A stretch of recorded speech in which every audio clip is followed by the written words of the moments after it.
Joining us right now, a man who lived it and has been there and worked for us there, former Florida Congressman and Lieutenant Colonel, Fox News contributor, Colonel Al.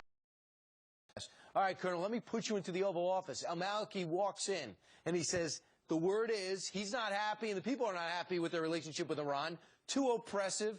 The Iraqis want to be Iraqis, not Iranians. What could we do? What should we do with Al-Maliki? Well, first of all, I would lay down some very serious preconditions to make sure that, if we do go back into Iraq, we have very specific missions that we are attempting to do.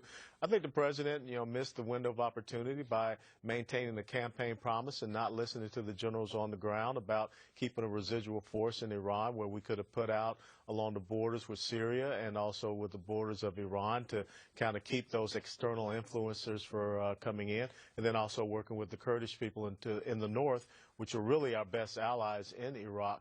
But I'm very concerned right now about, the fact that we just had Secretary Lew and Secretary Kerry up on Capitol Hill yesterday talking about easing the sanctions on Iran, but yet now we have Al-Maliki showing up on Friday talking about he's not happy with the relationship. So we would have to get to the bottom of this first and foremost before making any commitments. Let's take a look at the country of Iraq again, and we lived this for so long. But on the right side is Syria with this huge rebel/Al-Qaeda. Some rebels are Al-Qaeda operatives on one side. On the other side is Iran. That still looks like there might be a nexus, a alleyway, where the Sunni triangle consists mostly of Al-Qaeda again. A lot of the rebels in Syria are Al-Qaeda. Are we setting up a pseudo-country right through the heart of that region? Well, you are. As a matter of fact, Al-Qaeda is not decimated. They've had a resurgence in Iraq. They're calling themselves the Islamic State of the Levant and Iraq now. So they have, reconstituted themselves, just not calling themselves Al-Qaeda in Iraq now. So we once had a foothold.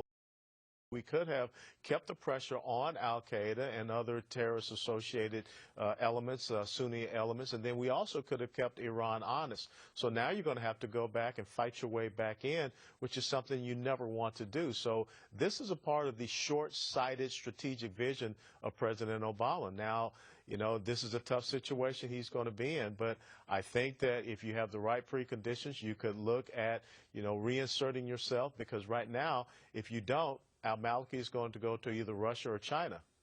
Yeah, and that's what we saw was happening with Syria, and Iran and Russia have never been tighter. And Saudi Arabia is now looking for a chief ally because they feel like we've abandoned them as we have done Egypt. It's an interesting foreign policy we're witnessing.